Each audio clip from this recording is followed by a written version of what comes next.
सबसे पहले अपने माइंड को आज थोड़ा सही से सेट कीजिए, क्योंकि कलाम कहता है कुछ बीज मार्ग में गिर गए। ये वो लोग हैं, यीशु ने कहा, जो समझते नहीं है। अगर आप सुनेंगे नहीं तो आप समझेंगे कैसे? ठीक है। बहुत सारे लोगों को यह बात पता है कि यीशु मसीह उनके अपराधों को लेकर बलिदान हुआ, पर बहुत सारे लोगों को यह बात नहीं पता है कि उसका बलिदान जो था इस वजह से भी हुआ ताकि कलीसिया को पवित्र आत्मा मिल सके। आप जानते हैं, पुराने नियम में जब एक व्यक्ति से पाप हो जाता था तो वो बाजार से एक बलि लेता था, भेड़ बकरी जो भी होता था उन दिनों में, वो याजक के पास लेके जाता था। याजक उसे कहते थे तू अपना हाथ उस पर रख, और जैसे वो अपना हाथ उस पर रखते थे उसके सिंस उसमें इम्पार्ट होते थे और वो उसकी जगह पे मरता था। वैसे ही नए नियम में, जैसे पुराने नियम में ये होता था, सब यहीं पर हैं? Okay, thank you. वैसे ही पुराने नियम में जैसे वो काटे जाते थे बलिदान, उनका ब्लड सर पे और उसके बाद ऑयल सर पे लग के उन्हें शुद्ध करार दिया जाता था। आप जानते हैं नए नियम में वो तेल जिसको पवित्र आत्मा कहते हैं, जब वो आया 120 पर, वो क्यों आया? क्योंकि यीशु ने खून बहाया था। अब इशू ये है, पवित्र आत्मा इस पृथ्वी पर है। आप जानते होंगे ना, एलीशा के समय में एक स्त्री ने, उसके घर में बहुत प्रॉब्लम थी, कर्जा था। एलीशा ने कहा तेरे पास जो है उसे लेकर आ। उसने कहा मेरे पास सिर्फ तेल है। और एलीशा ने उससे कहा एक काम कर, तेल को सब में उंडेल दे बर्तनों में, और थोड़े बर्तन मत लाना, बहुत सारे लाना। वो सारे बर्तनों को इकट्ठा करके ले आई। आप जानते हैं, बर्तन खत्म हो गए, तेल खत्म नहीं हुआ। यह बात दर्शाई जाती है कि परमेश्वर के पास पवित्र आत्मा है पर बर्तन नहीं है जिनमें वो उंडेल सके, जिसको वो बरस सके। आप जानते हैं, आज पवित्र आत्मा हर एक के पास है। आप में से यहां पर जितने भी लोग यहां पर बैठे हैं, अगर आप ये विश्वास करते हैं कि यीशु मसीह को छोड़ कोई प्रभु नहीं है, तो मैं आपको बताना चाहता हूं, यह विश्वास पवित्र आत्मा का विश्वास है, यह आपका नहीं है। पर मैं आपको बताना चाहता हूं, ये एक कोई दूसरी स्टोरी हो सकती है कि आपका उस पवित्र आत्मा के साथ कोई रिलेशनशिप नहीं है। आप जानते हैं, पवित्र आत्मा को जो नाम प्रभु ने दिया, वो नाम एक्चुअली आदम की वाइफ का था। परमेश्वर ने आदम के लिए क्या बनाया? सहायक बनाया। और ईश्वर ने क्या कहा? मैं पिता से प्रार्थना करूंगा कि वो तुम्हें एक सहायक दे। आप जानते हो, पवित्र आत्मा को ईव का नाम दिया गया। इसका मतलब क्या है? आपका और उसका रिलेशनशिप क्या है? आप जानते हैं, जब यीशु मसीह उस क्रूस पे था, तब एक व्यक्ति वहां पर आया और उसने यीशु के मुंह में एक कॉटन के अंदर कुछ डुबोकर दिया। उसमें पित्त की सा कड़वाहट का एक सिरका बोल सकते हैं, जिसमें थोड़ा नशा होता है। रोमी सिपाही मरने से पहले थोड़ी दया करते हैं ताकि उस आदमी को थोड़ी बेहोशी हो, इससे उसका दर्द थोड़ा कम हो जाएगा। जब वो उसको दे रहे थे तो लिखा है उसने नहीं लिया। लेकिन जब यीशु ने 7 वचन कह दिए, उसके बाद वही सिरका उसे दिया गया, इस बार उसने लिया। कितनी बड़ी बात है कि यीशु क्रूस पे था, दर्द में था, पर फिर भी पवित्र आत्मा के साथ वो अंदर कांटेक्ट में था। और पवित्र आत्मा ने उससे कहा मत लेना। क्यों? 7 वचन कहने हैं।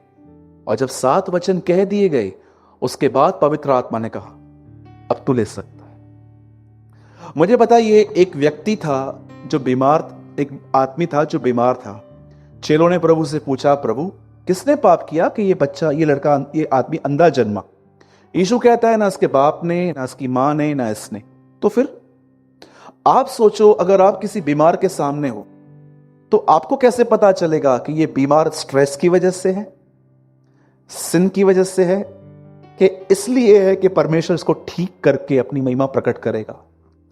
मैं आपको यह समझाना चाहता हूं कि पवित्र आत्मा के साथ जिन लोगों का संबंध नहीं है, उनको बहुत सारे सवालों के उत्तर नहीं मिल पाते। आपको पता है इज़राइल के इतिहास में जब पौलुस मिनिस्ट्री करने के लिए निकला, तब पौलुस ने ग्रुप से पूछा, क्या तुम्हें पवित्र आत्मा मिला?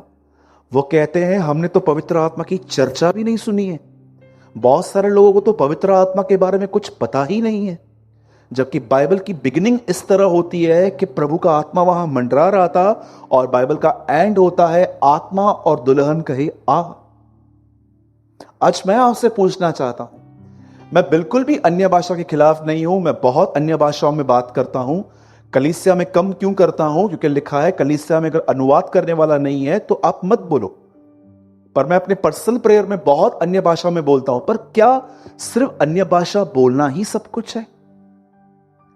क्या पवित्र आत्मा आपको दिन प्रतिदिन आपके कमजोरियों पर काम कर रहा है? आप अपने आप से पूछिए। देखिए, मैं अपनी बड़ाई नहीं कर रहा हूं, पर मैं इस तरह का प्रचारक हूं। मैं ये नहीं सोचता हूं कि चल फ्राइडे है, आज कुछ ना कुछ दे देते हैं, संडे को कुछ अच्छा दे देंगे। मैं इस तरह नहीं सोचता हूं। मैं हमेशा हर मीटिंग में कुछ ऐसा शेयर करने की कोशिश करता हूं जो यहां से जाने के बाद आपके लिए सोचने का विषय हो कि यार हां, बात तो उसने कह दी, बरोबर तो है। क्या है? आप सोचो, लिखा गया है यीशु को पवित्र आत्मा जंगल में ले गया। अरे हम तो पवित्र आत्मा उसे कहते हैं। यीशु ने कहा, पिता मुझ में रहकर अपना काम करता है। वो तो पवित्र आत्मा को पिता कहता था, बाप कहता था। आज मैं आपसे पूछना चाहता हूं, क्या इन दिनों में आपका ये लक्ष्य है? क्या पवित्र आत्मा कभी कभी आपको कुछ कहता है? In these days I am blessed by this word. एक आदमी था, खोजा था, 5+1 था, और बाइबल ऐसा बताती है, वो यशायाह नबी की किताब पढ़ रहा था। बाइबल बताती है फिलिप्पुस वहां पर था, और फिलिप्पुस को प्रभु ने कहा, जा रथ के साथ हो ले। आपको पता है वहां ऐसा नहीं लिखा है भाग, लेकिन लिखा है वो भागा। जानते हैं इस बात को? कितने लोग हैं यहां पर जो उभे करने के लिए भागते हैं? देखिए, अगर आप एक पहाड़ पे बैठ गए हैं तो कुछ नहीं होगा। 1 घंटे की बाइबल स्टडी, आधे घंटे की प्रेयर। भाई मैं 3 बार आपके चर्च में आता हूं, आप हमेशा देखो मैं ऑफरिंग भी डालता हूं। क्या आप इसी पहाड़ पे बैठ गए हैं? क्या आप वहां पर बैठ के कोई और पहाड़ नहीं देखते हैं जो यहां पर जाना है मुझे? क्या आप सीमित हो गए हैं? आज अपने आप से पूछिए। मैं आज अपने आप से पूछ रहा था, तुझे 12 साल प्रभु में हुए हैं, तूने क्या किया है? क्या किया है तूने अभी तक? क्या तू पवित्र आत्मा को सुनता है? क्या तू पवित्र आत्मा की मानता है? क्या पवित्र आत्मा तेरे जीवन में वैसा काम कर रहा है जैसे वो प्रेरितों के जीवन में करता था? अगर नहीं कर रहा तो रीजन क्या है? मैं आपको एक सच्चाई बताना चाहता हूं, शायद ये आपको चुभेगी, लेकिन मैं आपको सच कहता हूं, ये आपके भले के लिए है। अगर पवित्र आत्मा ने आपकी जिंदगी में आपको आपकी गलत चीजें दिखाना बंद कर दिया है, या पवित्र आत्मा आपकी कमजोरियों में आपकी मदद नहीं कर रहा, या तो पवित्र आत्मा बाइबल पढ़ते समय आपको जीसस के बारे में एक्सप्लेन नहीं करता, तो मैं आपको बताना चाहता हूं आपके साथ क्या प्रॉब्लम है। The reason is this, past में कोई तो ऐसी चीज थी जो आपने की थी, चाहे वो किसी पे चिल्लाना हो, या किसी को माफ न करना हो, या आप ऐसे टूट पड़े थे किसी के ऊपर गुस्से में, और पवित्र आत्मा ने आपको इनरली कहा, this is wrong, this is wrong, ये गलत है तू जो कर रहा है। और आपने 2 मिनट इस रियलाइजेशन को, इस रियलाइज किया आपने कि हां मैं गलत हूं, पर आपने उसके ऊपर कोई वर्कआउट ही नहीं किया। आपने उसको यह भी नहीं कहा कि हां पवित्र आत्मा मैं गलत हूं, अब मुझे नम्र बनने में मदद कीजिए। आपने जस्ट उसको याद करके उसे बुला दिया। और आपको पता है, जो लोग पवित्र आत्मा को सुनकर अनसुना कर देते हैं, उनके अंदर पवित्र आत्मा काम करना बंद कर देता है। इसलिए लिखा गया है, यदि तुम आज उसका शब्द सुनो तो तुम अपने मनों को कठोर न करो। आपको पता है, परमेश्वर ने मुझे स्ट्रिक्टली बोला है टीवी मत देखना कभी भी। आपको क्या लगता है मैं टेम्प्ट नहीं होता हूं? आपको मैं नहीं कहता हूं कि टीवी देखना एक पाप है, पर परमेश्वर ने मुझे यह कहा है टीवी मत देखना, वो टाइम भी तू बिल्कुल मुझे दे ताकि मैं तुझ पे कुछ रिवील कर सकूं। आज देखो लोग सीरियल्स देखते हैं, इतने फालतू बकवास सीरियल्स चलते हैं, सास और बहू के झगड़े, उनके अफेयर्स दिखाए जाते हैं, और सिखाया जाता है कि और फैशन कैसे करना है, और अच्छे आईब्रोज कैसे बनाने हैं। भाइयों आप भी आप देखो टीवी में आजकल चल क्या रहा है, नॉनवेज कॉमेडी, गलत सलत बातें, पर आज बिलीवर्स टीवी देखते हैं। क्या पवित्र आत्मा आपको इनरली ये नहीं कहता है, क्या यही एंटरटेनमेंट है तेरे लिए? हाँ जी, आज जितने लोग यहां पर बैठे हैं, मैं आपसे पूछना चाहता हूं, लास्ट टाइम आपने कब पवित्र आत्मा से रीमा पाया था? मनुष्य रोटी से नहीं, खुदा बाप के मुंह से उसके मुंह से निकलकर क्या कोई वर्ड तुम्हारे हार्ट में आया है? लास्ट टाइम कब तुमने रेमा पाया था अपने लिए? हाँ जी,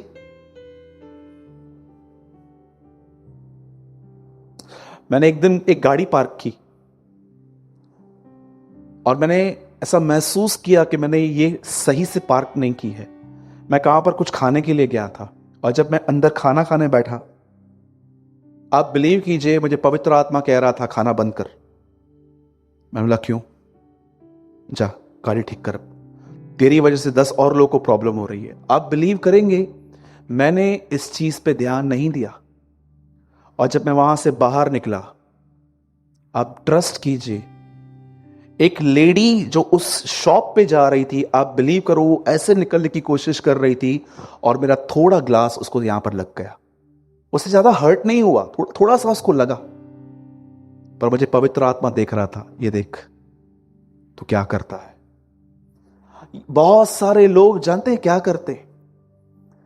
पवित्र आत्मा को कहते हैं, पवित्र आत्मा मैं मिलाप वाले तंबू के ऊपर मैं पढ़ना स्टार्ट कर रहा हूं, मुझे बताओ तंबू में क्या क्या है।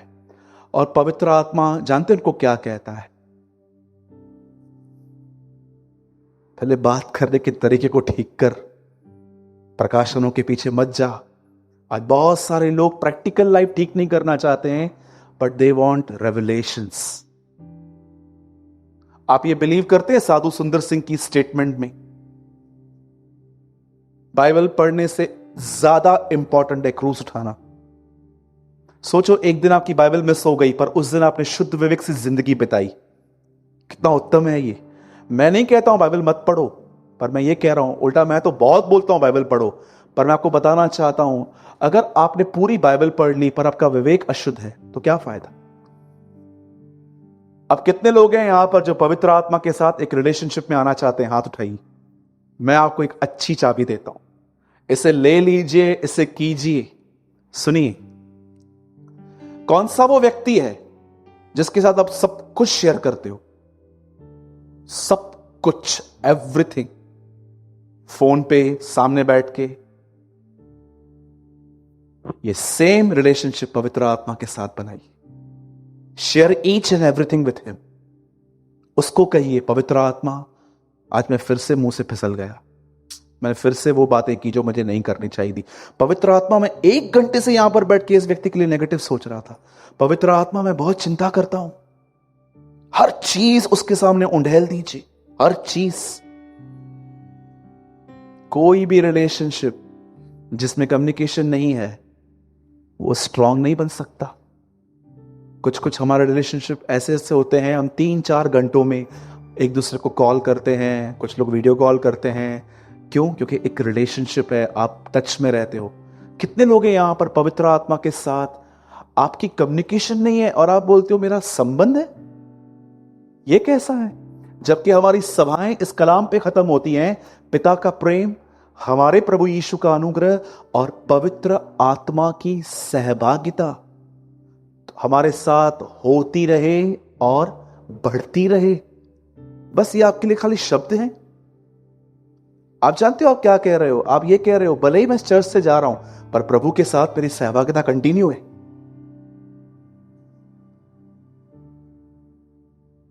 मैं एक जगह पे गया था, कुछ भाई लोग बहुत अच्छी आराधना कर रहे थे, गीत गा रहे थे एक्चुअली। तो मीटिंग जब पूरी हुई तो थोड़ी वाह वाह बटोरने के लिए वो आए और मुझसे आके पूछा, भाई आपको हमारी आराधना कैसे लगी? मैंने कहा क्या? बोला आपको हमारी आराधना कैसे लगी? मैंने बोला आप आराधक नहीं है ब्रदर, आप अच्छे सिंगर हैं। तो इससे कि आप कैसे कह रहे हो कि हम सिंगर हैं? मैंने कहा आराधना क्या होती है आपको पता है? आराधना क्या होती है? इब्राहिम ने इसहाक दिया, हम तो कहते हैं बलिदान किया, पर इब्राहिम इस चीज को आराधना कहता था। मैं और ये लड़का आराधना करके आएंगे। है यहां पर कोई ऐसा जो आपने हर चीज से ज्यादा खुदा से प्यार किया? वो वर्शिपर्स होते हैं। पवित्र आत्मा एक व्यक्ति को आराधक बनाता है। और अगर आप जानना चाहते हो बाइबल के अनुसार सबसे महान आराधक कौन था परमेश्वर पिता का, तो मैं आपको बताना चाहता हूं, Yeshu Masih. He was a greatest worshipper. खुदा खुदा की आराधना करता था। जैसे दाऊद कहता है, प्रभु ने मेरे प्रभु से कहा। ठीक है, हाथ उठाइए, अपना हाथ उठाइए और कहिए, पवित्र आत्मा मुझे माफ कीजिए, मैंने अपने पास्ट में आपको बहुत ग्रीव किया है, आपको बहुत दुख दिया है, शोकित किया है। आप मुझे माफ करें। पवित्र आत्मा, आइए दोनों हाथों को फैला के कहिए, पवित्र आत्मा एक बार फिर से मेरे अंदर काम कीजिए। Start your work. मुझे यीशु की तरह बनाइए। मेरी गलतियां मुझे दिखाइए। निराशा के समय मुझे उत्साहित कीजिए और मुझे वचनों में यीशु दिखाइए। यीशु मसीह के नाम में, आमीन। आइए यीशु के लिए एक जोरदार ताली बजाएं।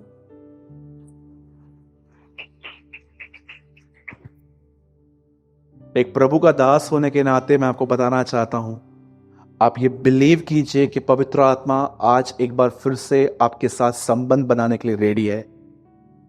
बट प्लीज अब ये आपके ऊपर है कि आप उसको रिस्पॉन्ड करेंगे कि नहीं करेंगे।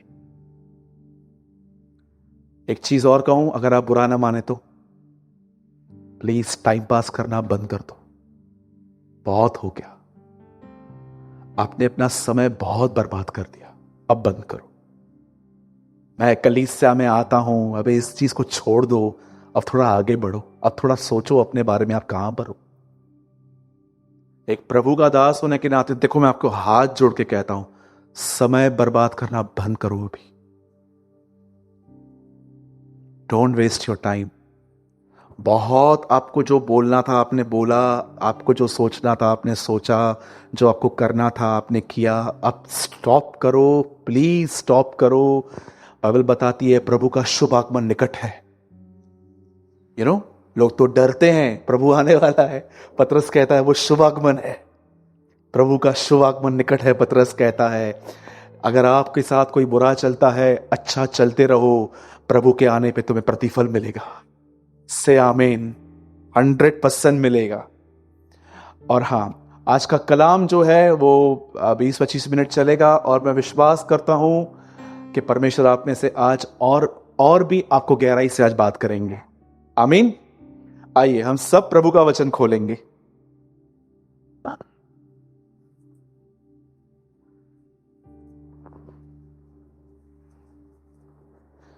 कितने लोगों को थोड़ी बहुत पहचान मिली पवित्र आत्मा की आज के? हां ब्रदर, ऐसा भी है।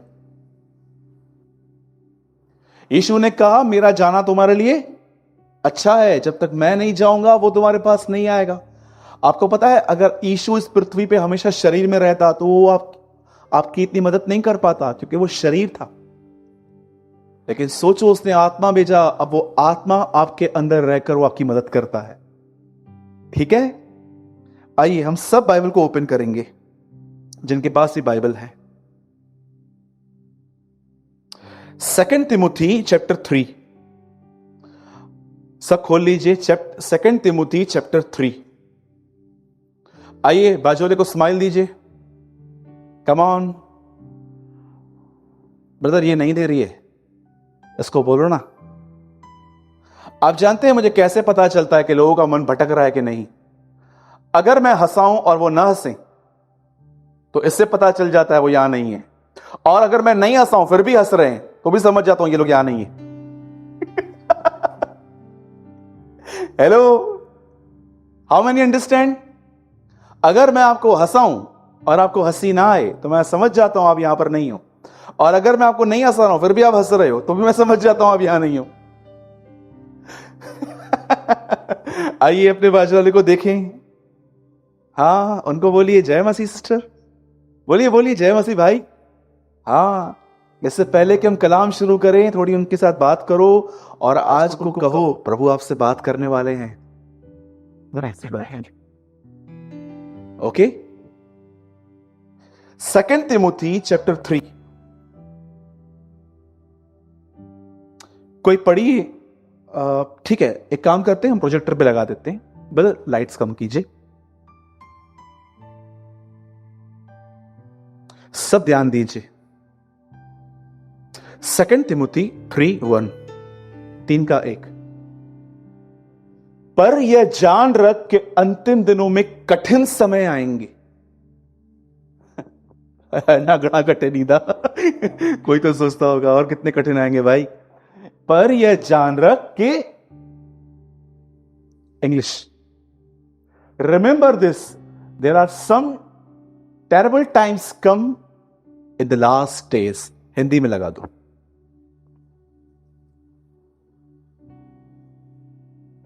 सब यहां देखिए, सब यहीं पर है।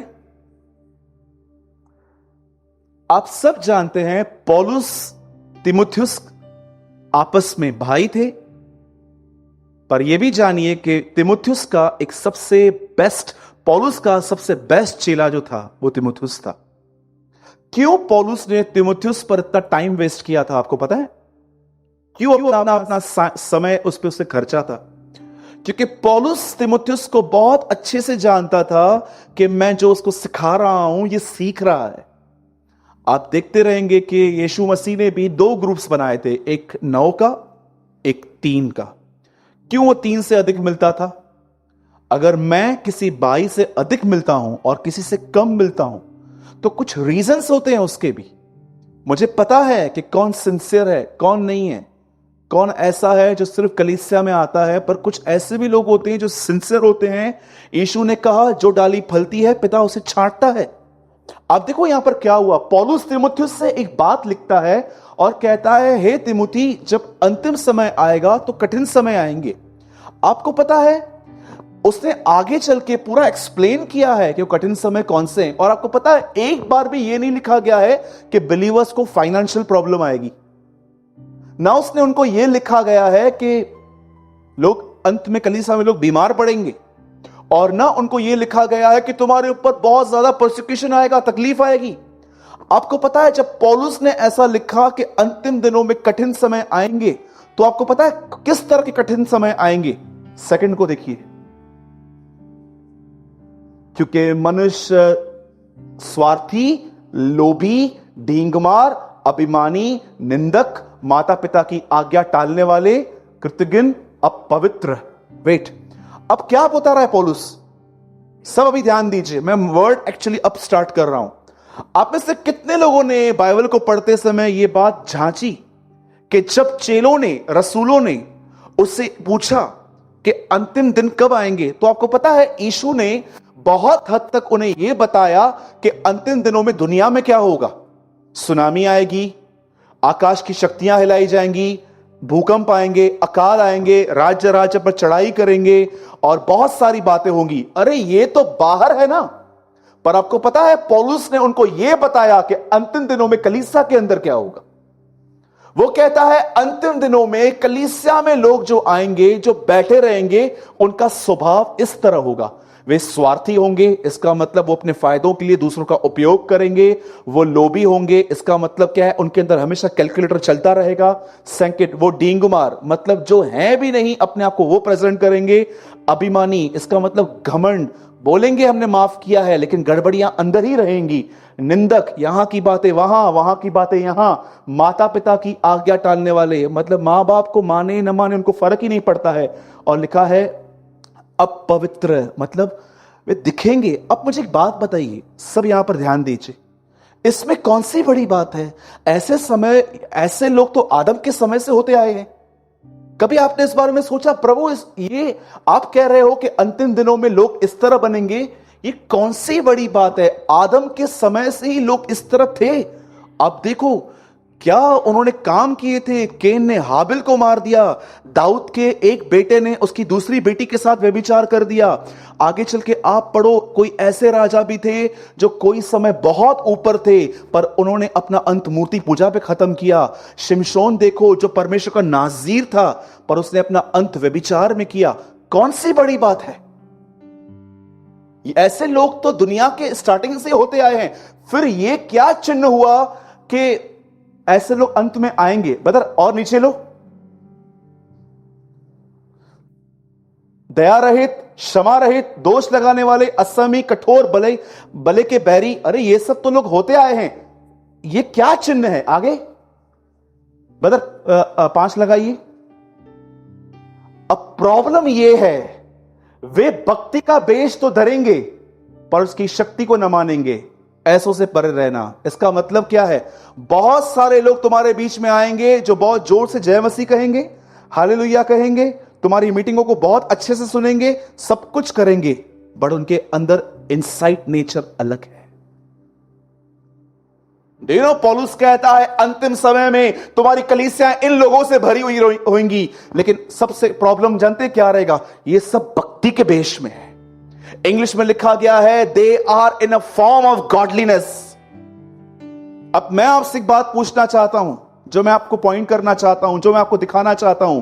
जब पौलुस कहता है अंतिम समय में कठिन समय आएंगे, तो जानते हो क्या कहता है? वो फाइनेंशियल क्राइसिस के लिए नहीं लिख रहा है। वो ये नहीं कहता कि कलीसिया बीमार पड़ेगी, ना वो ये लिख रहा है कि तुम्हें मार पड़ेगी। वो कहता है कठिन समय इसमें आएंगे कि तुम्हारे बीच में इस सब स्वभाव के लोग बैठेंगे, लेकिन तुम्हारे लिए सबसे बड़ी प्रॉब्लम यह है, इन्होंने भक्ति का वेश धारण कर दिया है, लेकिन इनसाइड इनका नेचर ऐसा है। यीशु मसीह ने कहा दुनिया के बाहर सुनामी आएगी, अकाल आएंगे, भूकंप आएंगे, लेकिन पौलुस कहता है अंतिम समय में, कठिन समय इस तरह आएंगे कि तुम्हारे बीच में इस प्रकार के स्वभाव के लोग बैठेंगे, लेकिन तुम उन्हें पहचान नहीं पाओगे, क्योंकि वे सब भक्ति के भेष में होंगे, सब आंखें बंद करके आराधना करते होंगे, और लेकिन उनका इनसाइड नेचर ये है। आज मैं आपसे पूछना चाहता हूं, यहां पर जितने भी भाई आए हैं, जितने भी बहनें आए हैं, मैं आपसे एक सवाल पूछना चाहता हूं। जितने नम्र आप कलीसिया में हैं, क्या उतने ही नम्र आप घर में हैं? नहीं है तो इसका मतलब आप इस कैटेगरी के हैं। You are in a form of godliness but inside empty. मैं आपको सच कहता हूं, आपको पता है यीशु मसीह को सारे अधिकार हैं, लेकिन एक अधिकार पिता ने उसे नहीं दिया है। मरकुस की किताब में लिखा है, एक आदमी को ऊपर से नीचे मंगाया गया था, खपरा तोड़ के यीशु ने कहा, हे मेरे पुत्र, तेरे पाप क्षमा हुए, उठ और चल। फरीसी वहां पर कुड़कुड़ा के कहते हैं, ये कौन है जो गुनाहों को माफ करता है? यीशु कहता है, मनुष्य के पुत्र को पृथ्वी पर पाप क्षमा करने का अधिकार है। आपको पता है, अगर एक आदमी मर गया और ऊपर चला गया, स्वर्ग में यीशु को पाप क्षमा करने का अधिकार नहीं है। वो सिर्फ पृथ्वी पर आपके पाप क्षमा कर सकता है। एक बार आदमी की सांस गई और वो ऊपर चला गया। इन दिनों में आप सुनते होंगे अनुग्रह पर अनुग्रह, अनुग्रह पर अनुग्रह, लेकिन उन दिनों पे न्याय पर न्याय, न्याय पर न्याय है। इसलिए दाऊद कहता है, मृत्यु में पड़ा हुआ व्यक्ति तेरी स्तुति नहीं कर सकता, जो अधलोक में जाए वो तेरी आराधना नहीं कर सकता, और मरा हुआ खून तुझे धन्यवाद नहीं दे सकता। जब तक जिंदा हो आपको मौके हैं। इसीलिए मूसा की इस महान प्रार्थना से सीखो। वो कहता है, मुझे अपने दिन गिनने की समझ दे ताकि मैं बुद्धिमान बनूं। आप सोचो, जो लोग यहां पर 50 क्रॉस कर चुके हैं, क्या भरोसा है मौत का? याकूब कहता है, तुम्हारा जीवन है ही क्या? मैं नहीं कहता हूं कि यंग जल्दी नहीं मरते हैं, लेकिन आप भी इस बात को जानते हो, आप बहनें जितनी भी यहां पर बैठी हैं, जब आप दाल पकाते हैं कुकर प्रेशर में, आप बाफ को देखो, 1 सेकंड दिखती है और दूसरे सेकंड में वो दिखाई नहीं देती है। याकूब कहता है तुम्हारा जीवन है ही क्या, बाफ की तरह। तुम आज दिखोगे, कल तुम्हारा अस्तित्व भी नहीं होगा। सोचिए, आप यहां पर जितने भी लोग आए हैं, यहां पर कलाम कहता है अंतिम समय में ऐसे दिन आने वाले हैं, ऐसे दिन आने वाले हैं जब यही लोग तुम्हारी सभाओं में बैठे तो होंगे पर भक्ति का वेश धारण करेंगे, लेकिन उनका इनसाइट नेचर बहुत अलग है। एक भाई ने मुझे कहा, सूरज भाई आपके वीडियो पे इतने डिसलाइक क्यों होते हैं? मैं आपको सच्ची बताता हूं, जब मैं अपने वीडियो को डिसलाइक देखता हूं ना कि बहुत लोगों ने डिसलाइक किया है, उस दिन परमेश्वर मुझे अंदर से उत्साहित कहता है ये राइट प्रचार है। और जिस दिन अगर एक भी डिसलाइक नहीं है ना, मैं समझ जाऊंगा मैंने कुछ ऐसा प्रचार किया है जो लोगों को पसंद आ रहा है। डिसलाइक करो, कमेंट करो, कुछ भी करो, वी डोंट केयर। हम सच्चाई बोलते आए हैं, हम सच्चाई बोलेंगे। बाइबल बताती है जिसके कान हो वो सुनेगा। अब देखिए, अगर आप इस स्वभाव में हैं तो यहां पर फुल स्टॉप नहीं है, अब भी आशा है, अब भी होप है।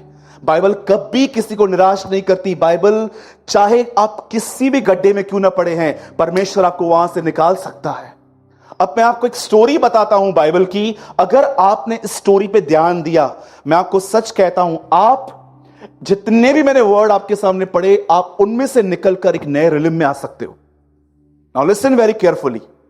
बाइबल ऐसा बताती है, इजराइल का एक राजा था, उसका नाम शाऊल था। आप सब जानते होंगे एक ऊजा नाम का भी राजा था जिसने प्रभु का तंबू अपने हिसाब से उठाया था और वो मर गया। परमेश्वर ने पुराने नियम में हर काम बांट के रखा था। आप कोई भी काम लेके, आप सोचो आप एक ऑफिस में हो और आप कहते हो कि मुझे जो अच्छा लगेगा मैं करूंगी। मैं आपको सच कहता हूं, वो ऑफिस आपकी वजह से मैसअप हो जाएगा। हर एक का एक काम है, आप टैली करते हैं, कोई लिखता है, कोई कॉल करता है। वैसे ही परमेश्वर ने पुराने नियम में हर व्यक्ति को काम दिया था। राजा लड़ने चाहते थे, याजक बलिदान करते थे और नबी परमेश्वर की सुन के प्रजा से बात करते थे। अब हुआ क्या, जब परमेश्वर ने शाऊल को राजा बनाया तो जानते हैं वहां पर क्या हुआ? उसे लड़ने के लिए जाना था और कोई भी लड़ाई पहले बलिदान कर कर बात नहीं लड़ी जाती थी। अब हुआ क्या, शाऊल ने लोगों के प्रेशर में आके बलिदान करना स्टार्ट किया और यह बात प्रभु को बड़ी बुरी लगी। प्रभु ने वहां पर उसकी इस मिस्टेक को इग्नोर किया। चल ठीक है, कोई बात नहीं, हमारा बच्चा है, हम चांस देंगे। लेकिन आपको पता है, परमेश्वर की कृपा देखकर भी शाऊल ने मन नहीं फिराया। उसने ये देखा भी कि परमेश्वर ने मुझे माफ किया, पर उसके गलत काम अब भी चालू ही थे। उसके बाद भी वो ऐसा करता रहा। अंत में प्रभु ने अपने भविष्यवक्ता को कहा, इसके पास जा और उसको बोल, मैं इससे बड़ा डिस्टर्ब हो गया हूं, मैं फेडअप हो चुका हूं इससे, बंद कर इसको और तू जा दाऊद को जाके अभिषेक कर। अब सुनिए, जैसे शाऊल ने गलतियां की और नबी उसके पास गया, आप जानते हैं शाऊल ने क्या किया? शाऊल ने अपना गुनाह कैसे माना? शाऊल को कहा गया तूने गलत किया है। जानते शाऊल क्या कहता है? प्रजा के लोगों ने मुझसे करवाया। उसको अभी भी आप देखो, उसका डिसऑनेस्ट नेचर अब तक कैसे उसके बाहर आ रहा है। मैं आपसे पूछना चाहता हूं, कितने लोग हैं यहां पर, भले ही आप परफेक्ट नहीं हैं, याद रखना मैं 100% अनपरफेक्ट हूं, 100% मैं अनपरफेक्ट हूं, पर मैं आपको बताना चाहता हूं मैं 100% फॉरगिवन भी हूं। भले ही मैं सिद्ध नहीं हूं, पर मैं माफ किया गया हूं, और मैं माफ किया गया हूं इसलिए मैं ईमानदार भी हूं। मुझे पता है मेरे कौन से गुनाह माफ किए गए हैं। जब शाऊल ने यह सब किया, आपको पता है एक चीज उसने जो कही, उसने कहा प्रजा के लोगों ने मुझसे कहा, परमेश्वर ने कहा इसको हटा। और अब सुनिए, जब दाऊद उसकी जगह पे राजा बना, आपको पता है दाऊद ने शाऊल से 10 गुना अधिक गंभीर पाप किए थे। एक दिन वो एक छत पे गया, उसने एक औरत देखी जो नहा रही थी, उसको उसने मंगवाया, उसके साथ व्यभिचार किया और उस व्यभिचार को छुपाने के लिए उसने हत्या करवाई। हत्या करने के बाद एक दिन नातान नबी आया, शाऊल के पास सैमुएल गया, दाऊद के पास नातान आया और नातान ने उसे कहानी बताई कि एक भेड़ थी, और एक आदमी की वो बहुत प्यारी भेड़ थी और एक आदमी ने उसको हथिया लिया, उसे काटा। दाऊद इतना भड़क गया, दाऊद ने कहा कौन है, उसको लेकर आ, मैं उसका अभी वध करूंगा, मैं उसको अभी मारूंगा। उसने कहा तू है वो। खुद उरिया को मरवा के आया था, वहां गुस्सा नहीं आया। एक भेड़ के मरने पे से इतना गुस्सा आ रहा था। परमेश्वर से दूर होकर उसने दया का स्वभाव भी खो दिया था अपना। आप जानते हैं जब दाऊद को उसका पाप रिवील किया गया, दाऊद ने क्या किया? दाऊद ने ये नहीं कहा कि हां मेरी गलती है, मैं क्या करूं, मैं ऊपर चला गया। दाऊद ने सिंपल एक काम किया, कहा हां मैंने पाप किया है। मैं आपसे पूछना चाहता हूं, कितने लोग हैं जो परमेश्वर के सामने ऐसा कहते हैं, खुदा बिल्कुल ये वचन मुझ पे है, भक्ति का मेरे पास बेस है, पर खुदा मैं बहुत अलग हूं, मैं हूं ऐसा। आप जानते हो, आप कभी अच्छे बीज नहीं बन सकते, पर आप एक अच्छी जमीन बन सकते हो। क्या लिखा है?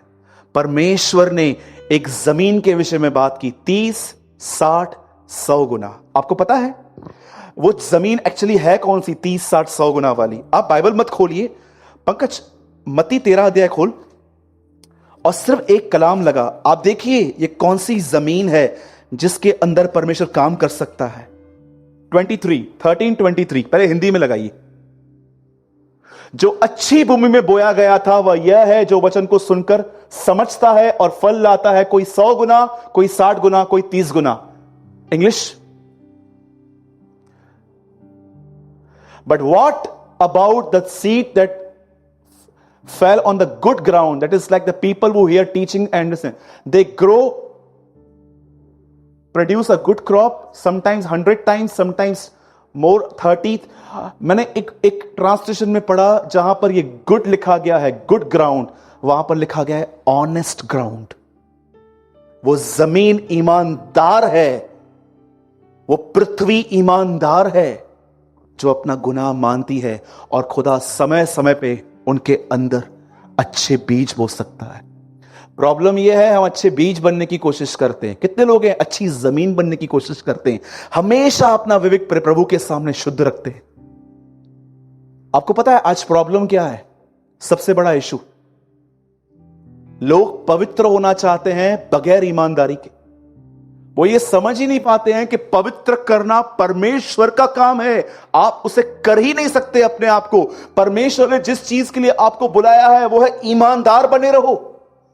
मैं कभी कभी सोचता हूं, इससे पहले कि आप यीशु के क्रूस के सामने जाओ, उससे पहले 2 मिनट उस चोर से मिल लो, वो आपको बता देगा कि उसके सामने कैसे जाना चाहिए। डू यू नो, मैं ऐसे एक दिन बैठा हुआ था, मैं इमेजिन कर रहा था कि यीशु कैसे मरा, और मुझे पवित्र आत्मा ने अंदर में कहा, इससे पहले कि तू यीशु के क्रूस पे जाए, उससे पहले उस चोर के पास जा, वो तेरे टीच कर सकता है कि यीशु के सामने कैसे जाया जाता है। जानते हो वो चोर कैसे गया था? वो चोर यीशु के सामने कैसे गया था? भले ही वो लकड़ी पे था, उसने क्या कहा था? हमने अपने कामों का ठीक फल पाया, और यीशु के मुंह से 5वां वचन निकला, आज ही तू मेरे साथ स्वर्गलोक में होगा। मरने से पहले उसने मान लिया। कितने लोग हैं, मैं बस यहां पर मैसेज को लगभग खत्म करना चाहता हूं। यीशु ने कहा संसार के बाहर क्या होगा, लेकिन पौलुस बताता है कलीसियाओं में क्या होगा। अगर आप भी उस लोगों में आते हो जिन्होंने भक्ति का बेश तो धारण किया है, जो जय मसीह बोलते हैं, जो प्रेज द लॉर्ड बोलते हैं, जो बाइबल को लेकर आते हैं, पर आप अच्छे से जानते हो आप जैसे यहां पर दिखते हो आप बिल्कुल भी वैसे नहीं हो, आप बहुत डिफरेंट हो, आप झूठ बोलते हो, आप बातें यहां की वहां करते हो, आप एक एक घंटा फोन पे निंदाएं करते हो लोगों की। अगर आप एक ऐसे व्यक्ति हो, मैं आपको बताना चाहता हूं, आज परमेश्वर आपको एक और मौका दे रहा है। आपको पता है बाइबल में एक ऐसा व्यक्ति था जो बेचारा मौका मांग रहा था पर उसे मौका नहीं मिला था, रो रहा था, खुदा मुझे एक चांस दे। ऐसा आपको पता है, हम तो जीते जी प्रार्थना करते हैं, मरने के बाद एक व्यक्ति अपने परिवार के लिए यह प्रार्थना कर रहा था कि प्लीज मेरी फैमिली को एक मौका दे। एक अमीर मर के ऊपर गया, आपको पता है एक अमीर आदमी गया, ऊपर गया, उससे नरक में प्रार्थना करना स्टार्ट किया। हे इब्राहिम, मेरे 4 भाई हैं, मेरे 5 या 4 कुछ लिखा है वहां पर, भाई हैं, लाजर को बेच। परमेश्वर कहता है दे हैव द बाइबल, उनके पास कलाम है, वो पढ़ें। कितने लोग हैं यहां पर, सच बताइए, आप ऑनेस्ट हैं? Are you honest?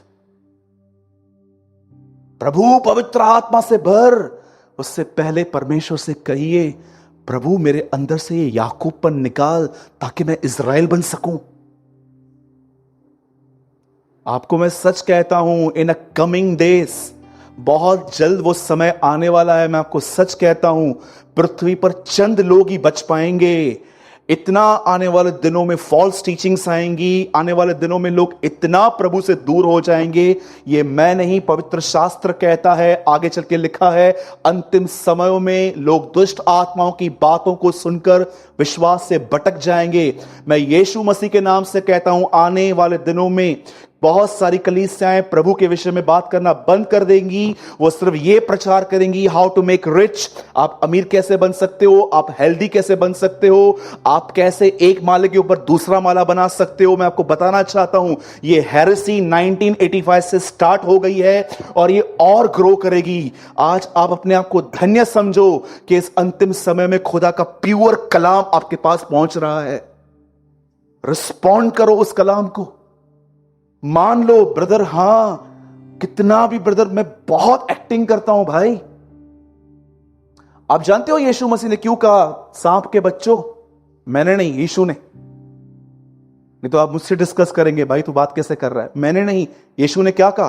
बोलो सांप के बच्चों। हाँ प्लीज ये बाजू वाले को मत कहना। क्यों उसने कहा सांप के बच्चों? आपने कभी सांप को चलते हुए देखा है? सीधा चलता है आपकी तरह? कैसे चलता है? मंडे पिक्चर पे ट्यूसडे कहां पर बैठ गए निंदाएं करने के लिए, वेडनेसडे को पिक्चर पे, फिर थर्सडे गुटखा खाया, फ्राइडे को यहां गए, सैटरडे को यहां गए, संडे बिल में जय मसीह की, एकदम सीधे हो गए, एकदम सीधे। जय मसीह पास्टर कुछ काम है मेरे लिए। कुछ काम नहीं है, तू सुधर, बस यही काम है और कोई काम नहीं है। तू सुधर, हम सब ठीक हो जाएगा। क्यों यीशु ने कहा सांप के बच्चों? सांप हमेशा टेढ़ा चलता है, लेकिन जब वो बिल में जाता है सीधा हो जाता है।